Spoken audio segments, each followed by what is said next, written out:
A paz de Jesus, meus irmãos e minhas irmãs, estamos reunidos aqui para a nossa primeira aula, Introdução aos Dons e Carismas do Espírito Santo.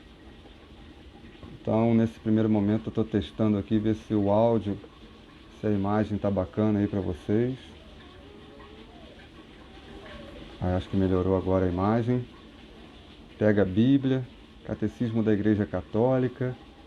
Então, nós vamos estar focando mais na pessoa do Espírito Santo, nessa primeira aula, na sua ação, né, apresentada ali nas Sagradas Escrituras, e também a sua ação no tempo, a sua ação através da igreja e as suas manifestações até o dia de hoje, né?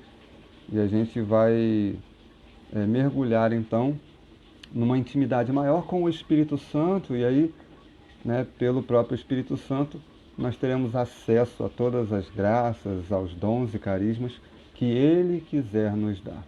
Amém? Então, para a gente começar, a gente precisa entender que para os primeiros cristãos, o Espírito Santo foi uma experiência, né? Antes de ser uma doutrina, antes de ser uma matéria de estudos, né? Ele foi uma experiência prática na vida dos primeiros cristãos, principalmente a partir ali do dia de Pentecostes, né? Naquele Pentecostes histórico que marca então a manifestação pública da igreja, né? Do cristianismo, dos seguidores de Jesus Cristo, dentro de uma cultura judaica, dentro de uma religiosidade que até então era exclusivamente judaica, né? A religião, vamos dizer, monoteísta, né? A única religião ali monoteísta daquele tempo, então, era o judaísmo, e agora surge o cristianismo, né? A partir daquela experiência de Pentecostes. Eles não podem mais se esconder, né? E ali eles então têm que dar a razão, né, da sua esperança, a razão da sua fé. Então vamos lá em Atos dos Apóstolos, capítulo 2, aquela passagem clássica do dia de Pentecostes, Atos capítulo 2, versículos de 1 a 4. Já vi que o som está ok, né? Então vamos lá. Atos 2, de 1 a 4, depois a gente continua em Atos 2, e aí a gente vai dar uma olhada no Antigo Testamento, no livro de Números, capítulo 11, e depois a gente então vai trazendo um pouco mais para a nossa atualidade a partir do Concílio Vaticano II, né, até chegarmos nos dias atuais, tá bom, meus irmãos? Então vamos lá. Chegando o dia de Pentecostes, estavam todos reunidos no mesmo lugar. De repente veio do céu um ruído, como se soprasse um vento impetuoso que encheu toda a casa onde eles estavam sentados. Apareceu-lhes então uma espécie como que de línguas de fogo que se repartiram e repousaram sobre cada um deles. Ficaram todos cheios do Espírito Santo e começaram a falar em outras línguas conforme o Espírito Santo lhes concedia que falassem, né? E aí vamos continuar um pouco mais para a gente ter um contexto daquela primeira experiência, né? Daquela primeira manifestação carismática que vem então como consequência do derramamento do Espírito Santo de forma sobrenatural, né?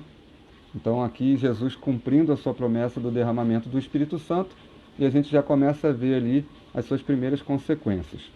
Versículos 5 e seguintes: achavam-se então em Jerusalém judeus piedosos de todas as nações que há debaixo do céu.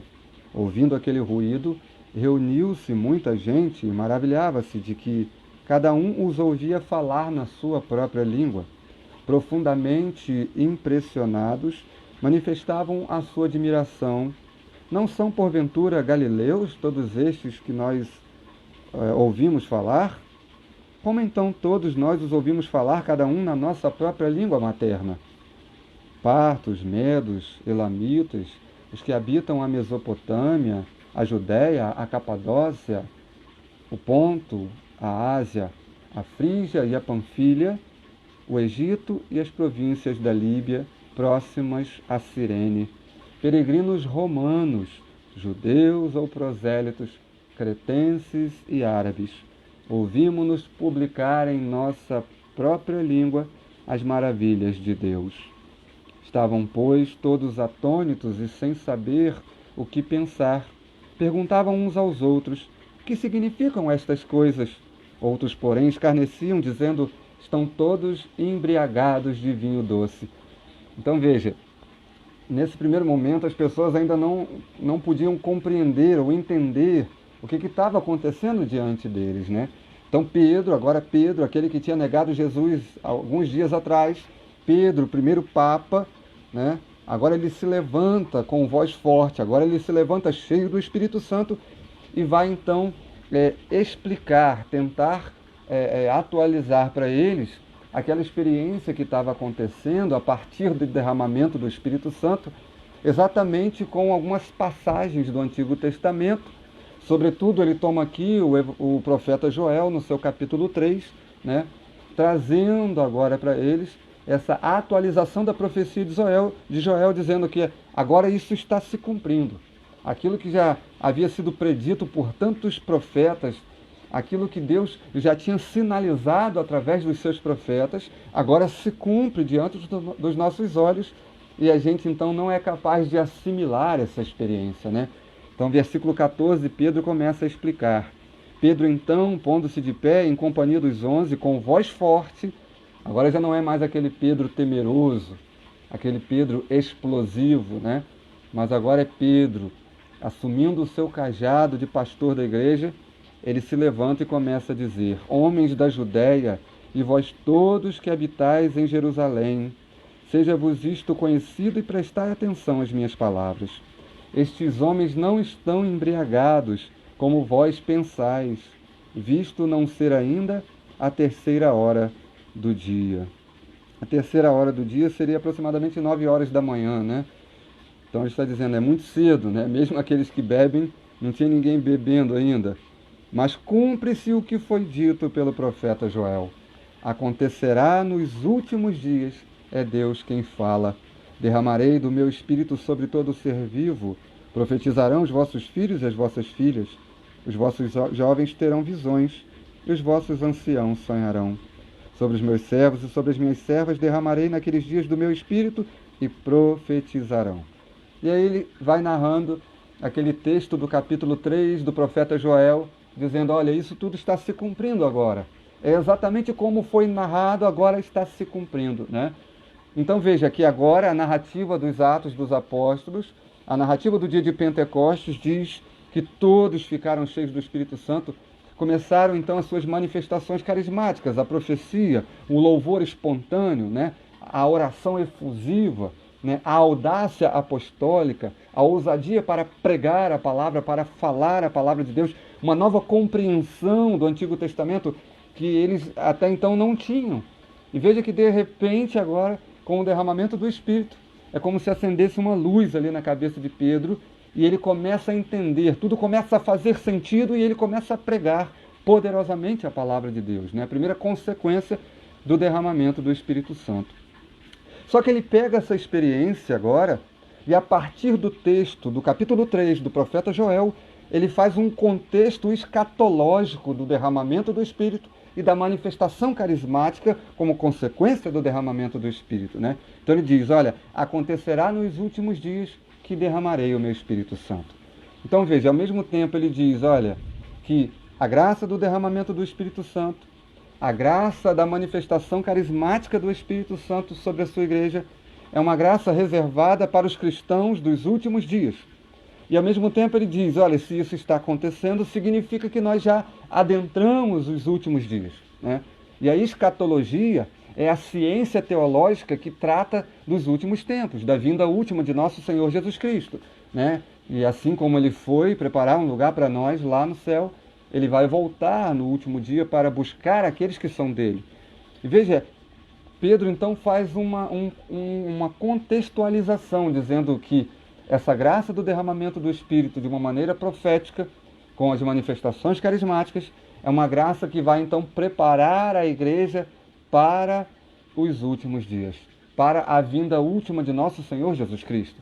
Então veja, ser carismático, estar aberto ao Espírito Santo e a todos os seus dons, né? Não é mais uma graça reservada para alguns, não é uma graça restrita a um movimento, a uma pastoral, a um grupo pequeno ou privilegiado de fiéis cristãos. Não, ele coloca isso de uma maneira universal, né? E a gente vai ver hoje ainda, agora nessa aula, que a igreja toda, em si mesma, ela é carismática, né? Ela é uma instituição e ela é também movida por esse Espírito Santo que a orna, né? Que a presenteia com inúmeros e infinitos carismas, dons carismáticos, né? Dons de serviço, dons para o bem comum. Então vamos ver que no início não era assim, né? Números capítulo 11, volta comigo lá no Antigo Testamento, Números capítulo 11, versículo 24 e seguintes. Tá? É o quarto livro da Bíblia, né? Então você tem Gênesis, Êxodo, Levítico e Números, tá bom? Lá no Antigo Testamento, Números capítulo 11, versículo 24, que vai narrar então aquela experiência de Moisés, né? Quando estava sobrecarregado diante da sua missão, ele então ora a Deus pedindo que envie um auxílio para ele. Deus então toma uma parte da unção que estava sobre a vida de Moisés e chama mais 70 anciãos, 70 homens experientes, tementes a Deus, né, para ajudarem, para auxiliarem Moisés na sua missão. O versículo 24 então narra assim: Moisés saiu e referiu ao povo as palavras do Senhor. Reuniu 70 homens dos anciãos do povo e os colocou em volta da tenda. O Senhor desceu da nuvem e falou a Moisés. Tomou uma parte do espírito que o animava e a pôs sobre os 70 anciãos. Apenas repousara o espírito sobre eles, começaram a profetizar, mas não puderam continuar. Versículo 26, 2 homens tinham ficado no acampamento, um chamava-se Eudade, o outro Medade, e o espírito repousou também sobre eles, pois tinham sido alistados, mas não tinham ido à tenda de reunião, e profetizavam no acampamento. Um jovem correu a dar a notícia a Moisés. Eudade e Medade, disse ele, profetizam no acampamento. Então Josué, filho de Num, servo de Moisés desde a juventude, tomou a palavra. Moisés, disse ele, meu senhor, impede-os. Moisés, porém, respondeu, por que és tão zeloso por mim? Provera a Deus que todo o povo do Senhor profetizasse e que o Senhor lhe desse o seu espírito. Moisés retirou-se do acampamento com os anciãos de Israel. Veja que maravilha, né? Aqui a gente tem uma compreensão maior de como era a ação do Espírito Santo no Antigo Testamento. Então veja, o Espírito Santo é Deus, a terceira pessoa da Santíssima Trindade. Então ele está agindo desde toda a eternidade, né, em unidade com o Pai e com o Filho. O Espírito que procede do Pai e do Filho, então está presente desde sempre. Sobretudo na obra da criação, né, ele está ali como sopro de Deus a sustentar a vida. Então o Espírito Santo estava presente desde o início, mas ele não podia agir de uma maneira sobrenatural sobre a alma humana, porque a alma humana ainda não havia sido redimida. Pesava contra nós, né, a condenação do pecado de Adão e Eva. O homem tinha decaído da graça, né? Então, portanto, num estado de condenação eterna, de morte eterna. Então era necessário que Jesus viesse cumprir a sua paixão, morte e ressurreição, ascender aos céus e derramar o Espírito Santo, né? Então aí sim, uma vez o homem redimido, a sua alma é capaz de receber o Espírito Santo de uma maneira sobrenatural, de uma maneira definitiva, como dom de habitação. Mas no início não era assim. Veja então que para o Espírito Santo agir no Antigo Testamento, ele agia somente na vida de algumas classes de pessoas. Então, por exemplo, ele agia como uma unção especial, uma capacitação espiritual sobre a vida de algumas pessoas para que elas cumprissem uma tarefa. Então, para que elas executassem uma determinada missão em nome de Deus. Então, era dado uma unção sobre a vida de alguns reis, um deles muito conhecido, o rei Davi, o primeiro rei de Israel, o rei Saul, né? Uma unção para que eles pudessem reinar conforme a vontade do Pai. Para alguns patriarcas, como Abraão, para alguns juízes, como Gideão, como Sansão, sobre a vida de alguns sacerdotes e sobre alguns profetas, para que pudessem falar em nome de Deus, né? Então, alguns patriarcas, reis, juízes, profetas e sacerdotes. Eram basicamente, essas classes de pessoas que podiam receber de Deus uma unção. Então, o Espírito Santo era dado de uma forma temporária, como uma unção. Mas ele estava presente desde sempre de uma forma natural, de uma forma imanente, né? Como o sopro de vida humana, né? É exatamente aquela imagem de Deus criando Adão de um boneco de barro e soprando em suas narinas o sopro da vida, né? Ali já era uma presença do Espírito Santo de forma natural, como o sopro divino a sustentar a vida humana. Mas agora, então, a gente está diante de uma passagem em que, como o Espírito Santo ainda não podia ser derramado como dom de habitação, a gente vê que ele vai, então, pega uma parte da unção que estava sobre Moisés e reparte sobre aqueles 70 anciãos, para que eles pudessem também, pelo poder do Espírito Santo, ajudar Moisés na sua grande missão de conduzir o povo de Deus pelo deserto até a terra prometida, né? Mas você vai ver que quando fala de Eldad e Medad, daqueles dois cidadãos que não foram à reunião, eles começaram a um certo momento a profetizar, mas não puderam continuar, né? Esse não puderam continuar sinaliza exatamente aquilo que acontecia como operação do Espírito Santo no Antigo Testamento, né? Então ele agia naquela pessoa enquanto aquela pessoa estava cumprindo aquela determinada missão em nome de Deus. Uma vez que aquela missão era concluída, a manifestação do Espírito também não era mais visível, não era mais presente na vida daquela pessoa de forma extraordinária, como a profecia e os outros dons carismáticos, né? Então, eles começaram a profetizar, mas logo não puderam continuar. Por quê? Porque o Espírito não estava presente neles ainda de uma forma sobrenatural, como dom de habitação, tá? E aí a gente vê que no Novo Testamento esse problema é resolvido, né? Jesus, então, redime toda a humanidade, né? Morrendo na cruz e ressuscitando, derramando o seu Espírito Santo. Agora nós podemos ter mais do Espírito Santo, né? Deus não podia derramar o Espírito Santo ainda antes da redenção de nosso Senhor Jesus Cristo, né?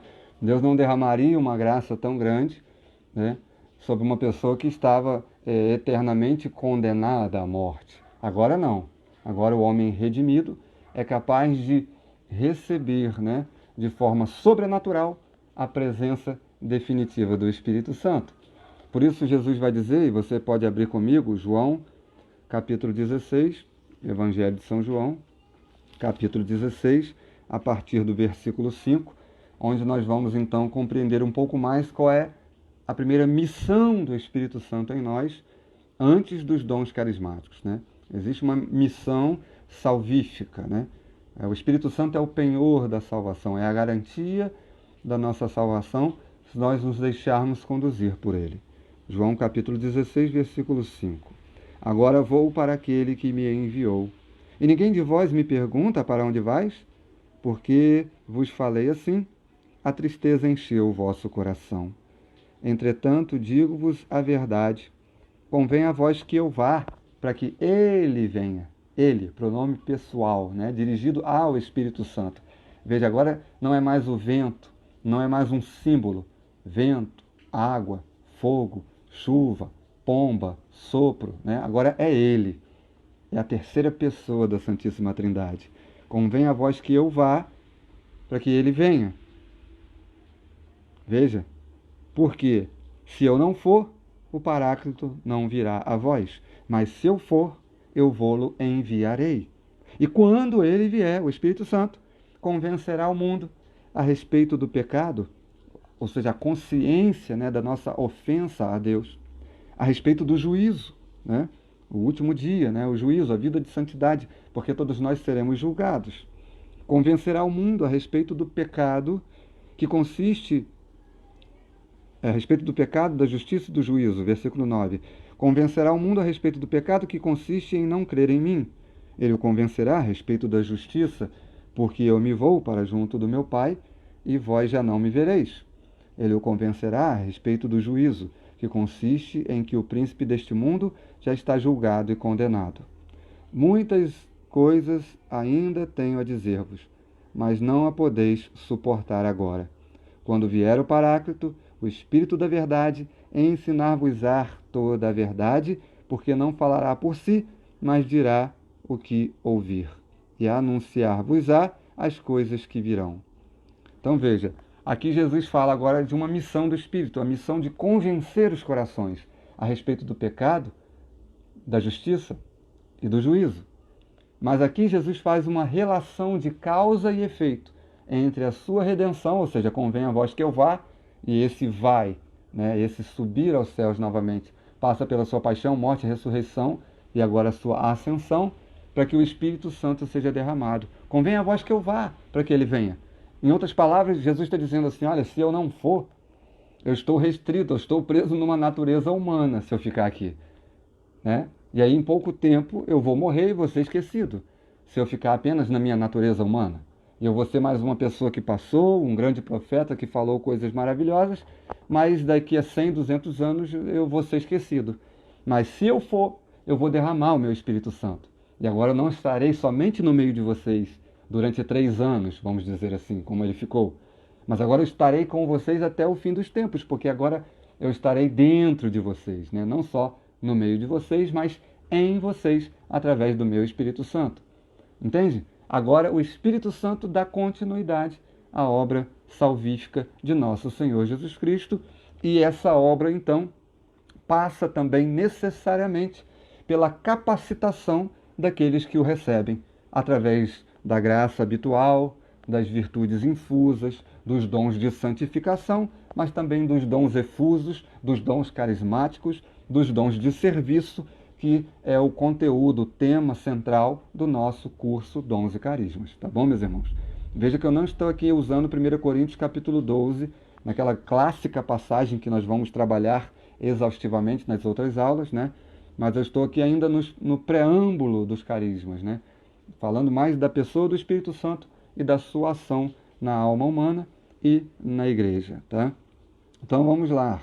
Vamos ver no Catecismo da Igreja Católica o que a igreja diz, né, do Espírito Santo, e agora que o Espírito Santo já foi derramado, né, das suas manifestações no corpo místico de Cristo, na igreja, né, e na vida de todo cristão.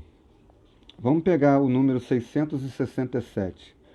Catecismo da Igreja Católica, número 667, que o Catecismo diz a respeito da importância, né, do derramamento do Espírito Santo e das suas consequências.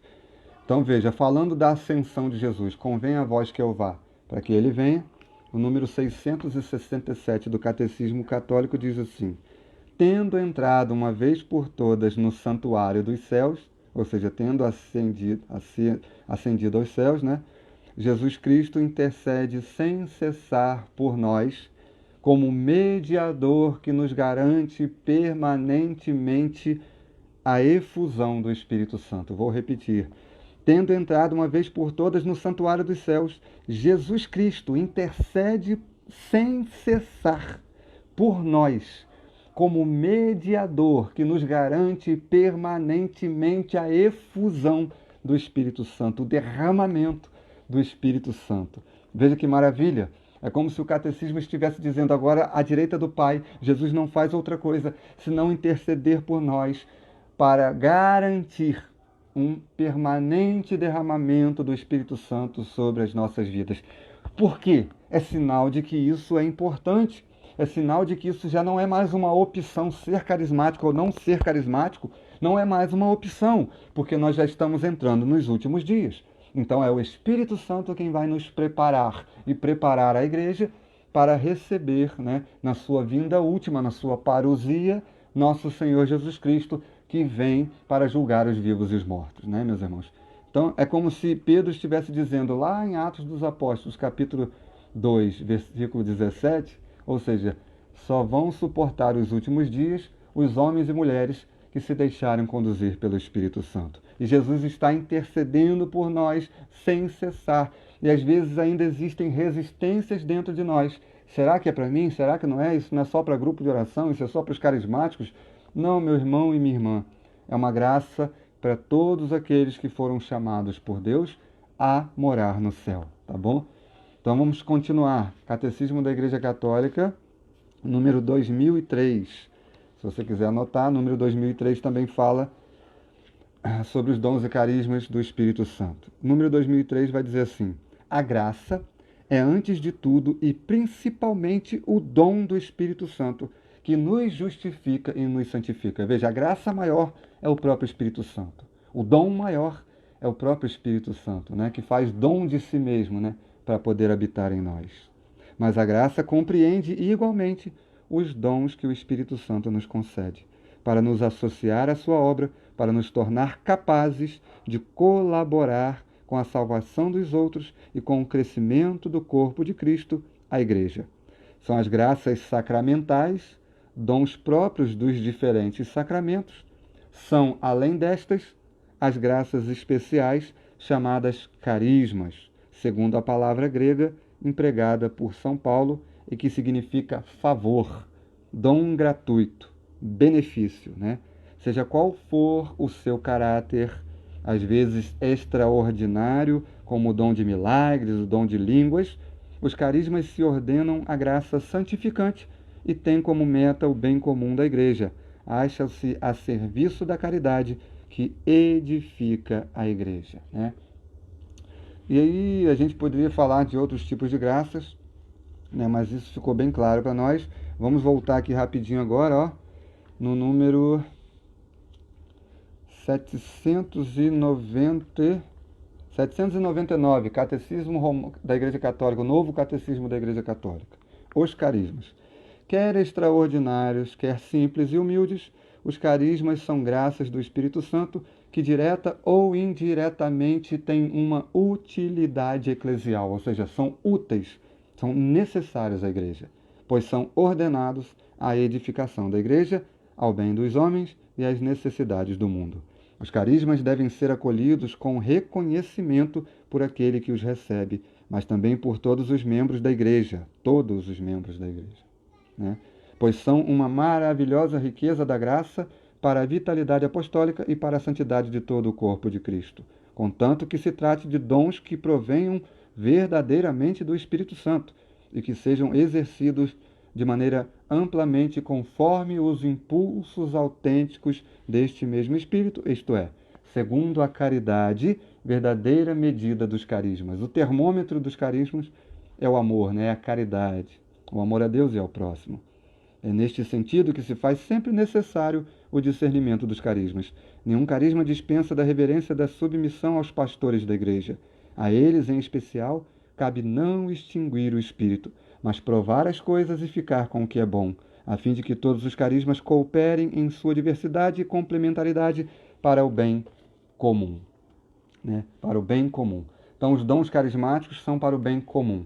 Os dons infusos, os dons de santificação, que estão ligados à graça habitual, são para mim, para a minha santidade, para o meu crescimento. Dons infusos. Os dons efusos, os dons carismáticos, os dons extraordinários, línguas, fé, cura, milagres, palavra de ciência, palavra de sabedoria, discernimento dos espíritos, profecia, né?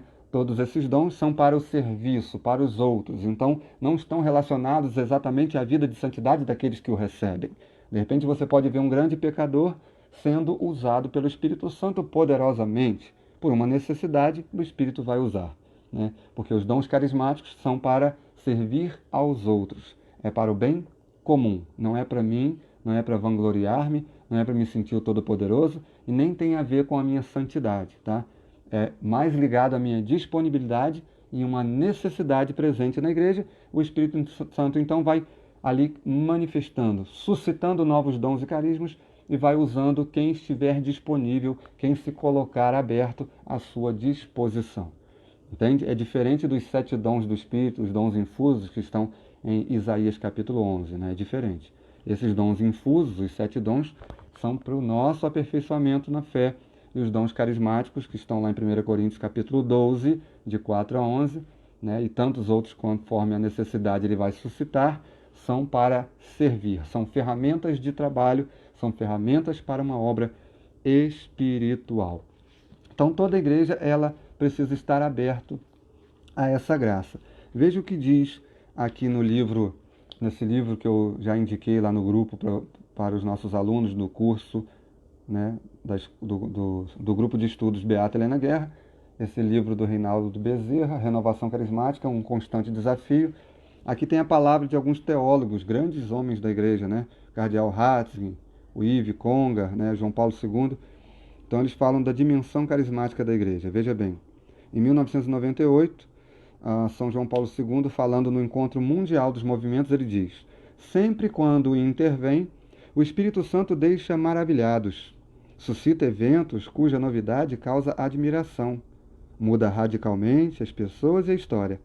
Esta foi a experiência inesquecível do Concílio Ecumênico Vaticano II, durante o qual, sob a guia do mesmo Espírito, a Igreja redescobriu como constitutiva de si mesma a dimensão carismática. O Espírito Santo não só santifica e conduz o povo de Deus por meio dos sacramentos e por meio dos mistérios, mas o adorna com virtudes, mas também distribuindo a cada um os seus dons como ele quer. Distribui também graças especiais entre os fiéis de todas as classes, aos quais os tornam aptos e dispostos a tomar diversas obras e encargos, proveitosos para a renovação e cada vez mais ampla edificação da Igreja. Cardeal Ratzinger, né, o Papa Emérito Bento XVI, ele vai dizer assim: a Igreja, pode-se dizer, num certo sentido, ela mesmo é um movimento. É a primeira dessas expressões. A coessencialidade entre a dimensão institucional e a dimensão carismática da Igreja é o seu segundo sentido. Então veja, a Igreja em si mesma é movimento e a Igreja em si mesma é também carismática, porque quando o Espírito Santo age, ele age com tudo que ele é, ele age com tudo que ele tem, né? Então ele vem com todos os seus dons. O grande teólogo Yves Congar, ele diz, num grande encontro, aqui não tem a data, mas ele diz assim, né, que a gente não pode restringir a ação carismática a um grupo específico da igreja, né, porque toda igreja em si é carismática. Então ele diz: corre-se o risco de, assim, atribuir os carismas a um grupo particular e determinável, como se o conjunto de fiéis fosse deles privado, enquanto para São Paulo os carismas são os dons de natureza e de graça que o Espírito distribui e utiliza, e para a utilidade e a edificação da comunidade. Assim, todos os fiéis são carismáticos, todos são chamados a exercer os seus dons para a utilidade comum. É nesse sentido que o Concílio Vaticano II fala dos carismas do povo de Deus, né? Lumen Gentium, no seu número 12, né? Um dos documentos do Concílio Vaticano II. Tá? Vai dizer que todos, num certo sentido, todos os cristãos batizados são carismáticos. Né? Por quê? Os dons, né, pela presença do Espírito Santo em nós, eles estão em nós de uma maneira ativa. Né? Como que eu descubro, então? Como que eu começo a perceber a ação dos carismas em mim? Como que eles se tornam operativos? Então veja, se é dom de serviço, eu preciso estar servindo a igreja, servindo aos irmãos, seja numa pastoral, num movimento, visitando as casas, rezando pelos doentes, fazendo intercessão, participando de um grupo de oração, né? Dando catequese. Quanto mais eu me coloco a serviço, mais eu começo a perceber que esses dons, que o Espírito Santo está vindo em meu auxílio, está me auxiliando, está me dando autoridade espiritual. Né? Eu começo a perceber esses sinais aos poucos que vão se manifestando através do meu servir, né? Do meu trabalho, do meu ministério, da minha pastoral, do meu movimento, da minha coordenação. Então, para descobrir isso, eu preciso colocar a mão na massa. Né? Então, como eu comecei a manifestar e perceber os dons em mim? As pessoas que vinham doentes pediram uma oração, eu impunha as mãos sobre elas e começava a rezar. E algumas, né, de vez em quando voltavam dizendo que ficaram curadas. E aí a própria comunidade, então, que está ao redor, aqueles que vão percebendo o nosso chamado, o nosso ministério, vão confirmando o nosso chamado, vão confirmando que, de fato, o Espírito Santo começou a nos usar de uma maneira mais perceptível, carismaticamente falando, tá? Então não tem muito segredo, você tem que servir, você tem que se colocar à disposição e permitir que o Espírito Santo te use conforme a sua vontade, né? Então, quando o Espírito Santo vem, ele vem com todos os dons. Quero terminar com 1 Coríntios, capítulo 1, versículos de 4 a 7. 1 Coríntios, capítulo 1, versículos de 4 a 7. Depois eu vou ler mais um outro texto de Romanos, para a gente entender que existem diversos carismas, e os carismas são suscitados pelo Espírito Santo conforme a necessidade. 1 Coríntios capítulo 1, versículo 4 diz assim, na primeira saudação da carta de São Paulo à comunidade de Corinto, né? Não cesso de agradecer a Deus por vós, pela graça divina que vos foi dada em Jesus Cristo. Nele fostes ricamente contemplado com todos os dons, com os da palavra e os da ciência, tão solidamente foi confirmado em vós o testemunho de Cristo. Assim, enquanto aguardais a manifestação de nosso Senhor Jesus Cristo, não vos falta dom algum. Não vos falta dom algum. Ele há de vos confirmar até o fim, para que sejais irrepreensíveis no dia de nosso Senhor Jesus Cristo, né, quando ele vier. Fiel é Deus, por quem fostes chamados à comunhão de seu Filho Jesus Cristo, nosso Senhor. Então ele está dizendo, olha, não vos falta dom algum. Ele está dizendo que naquela comunidade não faltava dom algum. Mas o que significa dizer isso? Sabe, ninguém pode dizer, eu tenho todos os dons. Ninguém pode dizer. Individualmente, dificilmente alguém vai ter todos os dons ou vai manifestar na sua vida, no seu chamado, no seu ministério, todos os dons. Mas nós temos todos os dons enquanto corpo de Cristo. Se nós permanecermos unidos à igreja, na igreja se manifestam todos os dons, né? Então a teologia da igreja ensina que a uns é dada uns dons, a outros outro, ou seja, de modo que haja uma complementaridade, de modo que todos na igreja, unidos à igreja, né, todos juntos são capazes de manifestar todos os dons, porque uns têm uns, outros têm outros, né, e no todo, né, esses dons vão se completando e a obra da igreja, a obra da evangelização, porque carismas estão dentro de um contexto de evangelização, só tem sentido eu desejar os dons carismáticos e eu deixar-me levar pelo Espírito à categoria profética, se for para colaborar na obra da evangelização. Então, dentro desse contexto, não nos falta dom algum. Pega Romanos capítulo 12, rapidinho, só dá marcha ré, Romanos 12, se eu não me engano, está no versículo 6, para a gente terminar, e a gente vai ver diversos tipos de dons, né, na igreja. Romanos capítulo 12, deixa eu tentar achar aqui, versículo 5, vai falar exatamente aquilo que a gente acaba de falar, né? Romanos 12, versículo 5. Assim nós, embora sendo muitos, formamos um só corpo em Cristo, e cada um de nós é membro um do outro. Temos dons diferentes, conforme a graça que nos foi conferida. Aquele que tem o dom da profecia, exerça-o conforme a fé. Aquele que é chamado ao ministério, dedique-se ao ministério. Se tem um dom de ensinar, que ensine. O dom de exortar, que exorte. Aquele que distribui as esmolas, né? Aquele que tem um carisma da obra social, né? Faça-o com simplicidade. Aquele que preside, presida com zelo. Aquele que exerce a misericórdia, que o faça com afabilidade. Então aqui há uma série de outros carismas que não estão narrados na carta aos Coríntios, mas que são perfeitamente adequados à obra da evangelização, né? Estão à nossa disposição de uma maneira ativa. Quanto mais eu me coloco à disposição, eles podem estar presentes também de uma maneira operativa. E esse é o grande propósito do nosso curso. Ao terminar esse curso, né, no final desse mês, a gente já esteja muito mais aberto, dócil, né, percebendo muito mais a ação carismática do Espírito Santo na nossa vida. Tá bom, meu irmão e minha irmã? Espero que vocês tenham gostado, né? E aí a gente vai continuar se falando através do nosso grupo de estudos no WhatsApp. Deus abençoe, até a próxima formação. E assim nós ficamos debaixo da graça de Deus, Pai, Filho, ao Espírito Santo. Amém. Deus abençoe. Até a próxima aula. Hein?